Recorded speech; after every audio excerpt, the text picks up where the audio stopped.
Okay, let's just get this video done. I already recorded this video, and I don't know what happened. Some just during the process, the file just decided to delete it by itself, and then the first footage was gone, and I have to fucking sit down and make this video again. So I'm sorry in advance if I sound a little too bitchy, but I'm just so fucking pissed off right now. Okay, so yes. October catch up, everybody. Spooktober has really come to an end. This is so sad. I know the first cut was better, but I'll try to keep it up. Anyway, so this month I didn't watch a lot. I watched 9 movies. I know it's really sad.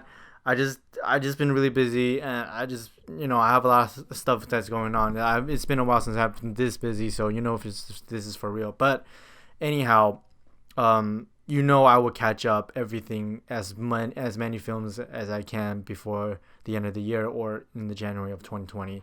I will catch as many as I can before I make that 2019 list. Just to make sure it's recording, okay? If you're new here, thank you for being here. The premise of this video is that I do monthly is that I catch up everything that I watch and categorize them and put them on your radar so that if you're interested, you can go check it out. I just want to get this video done, so let's just go with the stock it list, everybody. The first one being the Gemini Man. And Gemini Man is it's kind of confusing to me because I think it can really be on the go to the theater list depending on how you're gonna watch it. If you're gonna watch it in high frame rate, and that is 120 frames per second, I would suggest you go into the theater. But if you're not watching it in a high frame rate, I would just say put it away because it doesn't really matter. Because I think the whole point of watching Gemini Man is to watch that frame rate and what they're trying to bring to the table when it comes to cinema and the future of storytelling.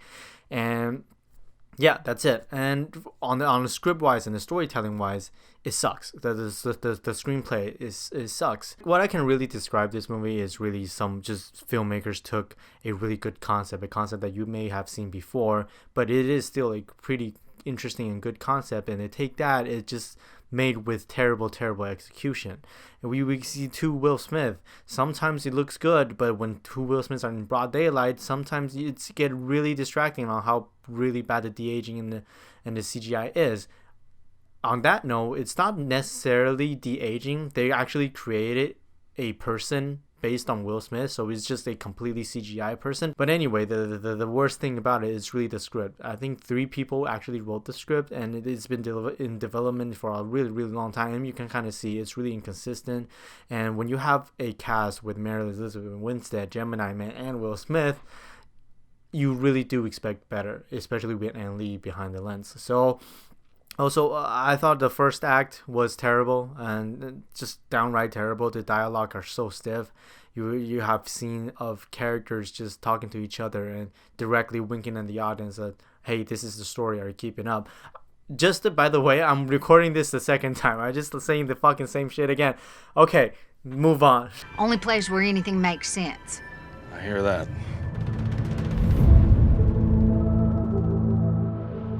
Lucy in the Sky is a movie that I was really excited about because even though I didn't know anything about it, I saw the poster and I saw Natalie Portman's gonna be in it and John Hamm also, so that's what got me excited. And the poster it looks really cool, but I just got to say this: Lucy in the Sky is pretty damn boring. The film itself is kind of boring. You thought It Comes at Night or Homecoming season 1 played with aspect ratio.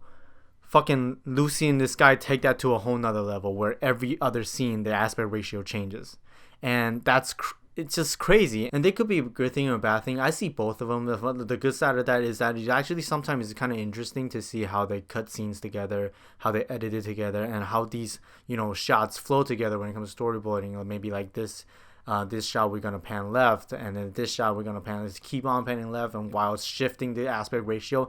On that visual standpoint, it looks kind of interesting, and it can be interesting for the majority of the runtime when it comes to visual.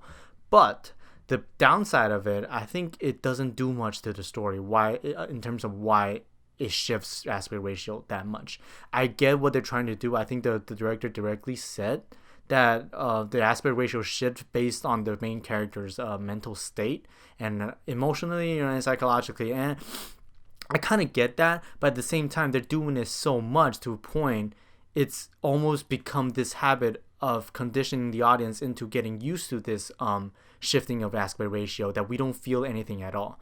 And that's the downside of it. The more you want something to be effective, the more you do it, the less it's going to be effective. And I think Lucy in the Sky just fell into that hole of doing that thing too much that it becomes nothing. And besides all that, from the screenwriting standpoint, I just think the character of Lucy, this character is so uncrackable. You don't know where this character is coming from, and that's a bad thing, I think, because you don't know this character's motivation. And combining that with how the filmmakers decided to approach the character in the story, it becomes really, really unfocused. And you can't get behind the character, you don't know where it's going, and you can't get behind them.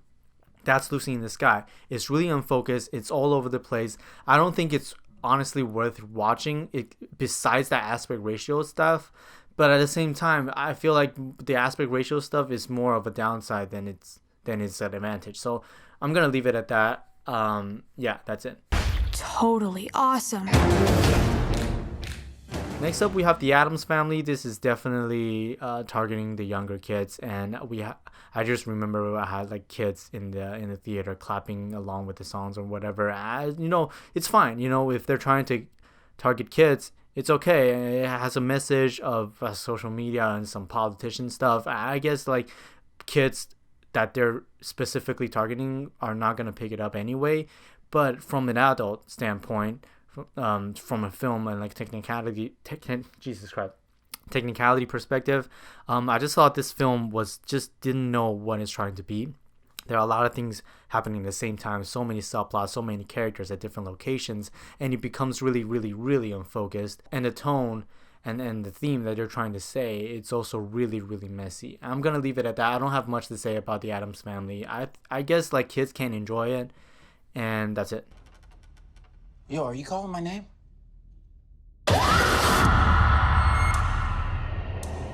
Next up, we have Countdown, and I enjoyed this movie. I don't think it's exactly what I thought it would be. It's not like a F movie to me. It's not unwatchable. At least it's watchable. It has a plot, I guess.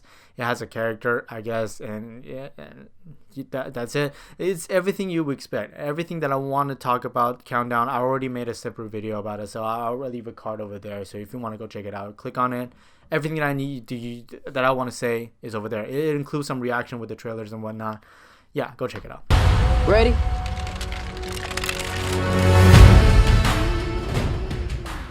Next up, we have Harriet. This film came out in November 1st. Today is the opening night, I believe. I just watched it a few hours ago, and I have quite a lot of things to say. I think critics and the audience mostly enjoy the film based on Rotten Tomatoes. I think it's sitting at 70% at least. But in my opinion, I just don't think this movie is good, because there are a lot of things that I think the filmmakers should tackle, but they just never did. Quite the contrary, they skipped through everything that intrigued me, because the character of Harriet, she never fails at what she does. She always succeeds at everything she does, and that might happen in real life. Maybe that's what happened in real life. Nothing bad really happened. Okay, that's okay. I can deal with that. But as a filmmaker and as a storyteller, I think you should really dig into the character's emotional and psychological and mental state and transformation and arc. And I think that's what this movie lacks. For example, some of the hardship that I think really intrigued me is how Harriet actually got these slaves out. How did she help them escape? And the way the filmmakers decide to show us the hardship of doing so is by a couple of scenes where some slaves trips over some branches in the forest and then getting back up. That's how they decide to show the hardship. And I thought it was ridiculous. And I think overall, Harriet is just trying to stuff so much material. There's so much shit they're trying to fit into this 120 minutes, 125 minutes for that matters, that a lot of things are left out. And some of the things that are left out are the most interesting part of the story. Like I said, the issue that I think exists in Harriet, it results in this character that physically doesn't get challenged and mentally doesn't get tackled on, resulting in this hero that we follow that is Jesus Christ, is extremely, Jesus, I can't talk, oh my god, is extremely superficial. It's so hard to follow her. I mean, like, she is basically, you're on the side of her once the story starts, right? Once the film starts, but the film doesn't do anything extra to make you care about her. So on this filmmaking standpoint, it's not a good hero. But anyway, who the fuck am I to say about this movie? And from a technicality standpoint, I think the actings are all good, the performances and whatnot. And sometimes I feel like the performances are the actors and the performers are so good that sometimes it can feel directionless. I feel like the directors just sat there and watched these actors work without really any consultant. I don't know. I'm just gonna put that out there. The score, I thought, didn't fit with this picture. I'm not saying that the score is bad. I'm just saying that the score just didn't fit with the picture and the story that they're telling, which come off as a little offbeat. But that's everything that I want to say about Harriet, and let's move on. Next one is the streamer list. These are the films or show that I think you should stream, but there's nothing on that list this month, so we're gonna move on to the go to the theater list. These are the films that I think that are worth the ticket price. You should go to the theater and enjoy the theater experience. The first one being Zombieland 2 Double Tap. And I rewatched the first Zombieland before this one, and I thought, at first I thought the title was kind of stupid, yeah. And then I rewatched the first one and refreshed my memory, and I thought, okay, that's why you waited 10 years to make this movie and call it Double Tap. Do I think second one is better than the first one? No, I think the first one is still a better film, and I think both suffers from one issue that with the same issue that I have with both of them, is they went off trail quite a lot. Sometimes it does feel like, okay, we have scenes and storylines just hanging up in the air, and then we're following that instead of the main story. That's the biggest issue with it. And also, on a good side, I think with the Zombieland movies, both of them, the best thing about it is the tone control and how they control all those emotions, those dark comedies and that aspect of it, I thought it was fantastic. And another thing that I would like to mention is the character of Zoe Deutsch and the boyfriend of Little Rocks. There are two new characters that are introduced in this one, and once they're introduced, I just feel like the filmmakers have no idea how to do with these characters, and they're just put in the background until somehow they're brought back and brought out and brought back and brought out over and over again. It's like, okay, we're gonna have these characters in to stir up some trouble, to create some conflict for the main character. Once that's done, we're gonna write them out in the background, and then have main character follow another story follow the main plot, but not with the conflict that they set up earlier. And after everything is said and done, they come back to that conflict that was set up in earlier, and then they bring back the background character back, and then you say, okay, everything is fine or not fine. I'm mumbling about this one, but you know what I mean. It's like these two new characters do nothing with the story.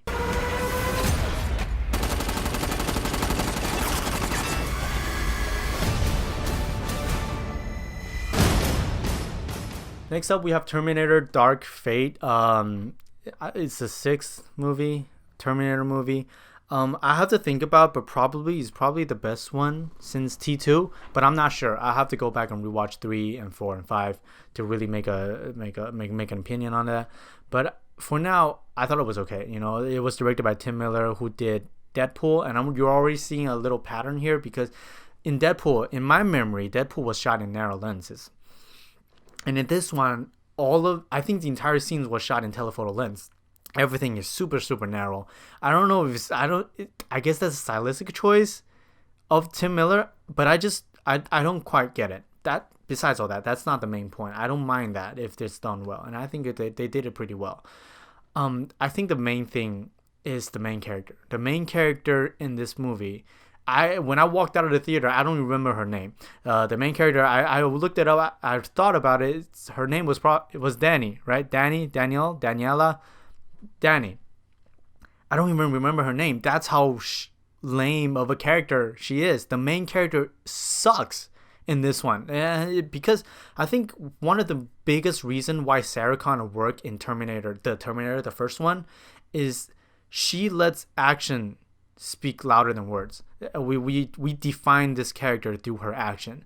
And in Dark Fate, Danny doesn't do anything. There are moments, right? There are moments in a story where the main character, the hero, needs to stand up and needs to transform into this other person or develop into a certain version of him or herself in order to overcome this conflict. And in Dark Fate, they decided to make Danny just talk in all those moments instead of act. And that doesn't make any sense to me. It's ridiculous to this point where, like, okay, we're at this stalemate, and let's have our main character stand up and give a speech, and everyone just follows her instantly. Yeah, that's it. And I think besides all that, I think the film itself is too polished. I'm not talking about the blood or there's cursing and whatnot.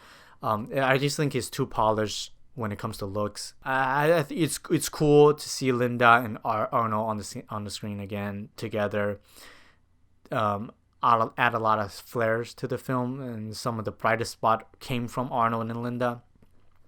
And also the third act, I thought that some of the stuff they did in third act was really ambitious, and whether it worked or not, that's left for you to decide. Because sometimes when you're trying to reach something that is so high up, like so ambitious, like Interstellar, for example, the concept that they're reaching is so ambitious. There are things that are bound to not work, and Terminator Dark Fate, I feel like, fell into that hole, especially in that third act.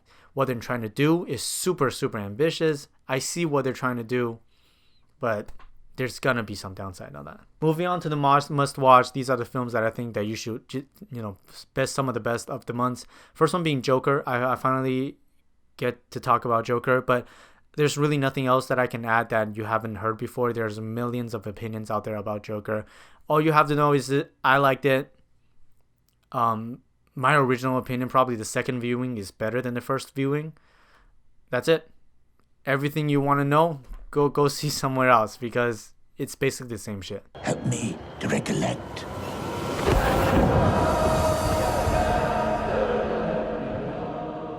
Next up, we have The Lighthouse. This movie is fucking crazy. It's weird. It's insane. And I just have a couple of things to say. I mean, like, on a technicality standpoint, it's fantastic. The directing, the cinematography, the acting, sound design, sound editing, sound mixing, the score, everything is fantastic. But I just want to go back and watch it more to form my opinion on it, because I have to do some more research on, what the mythology is and whatnot. But it's definitely interesting, and I don't think this is a film that you once you watch it one time, then you're done. It definitely requires multiple viewing, and I think that's it, right? That's it. Yeah, it's a good movie. Go check it out in the theater if it's playing.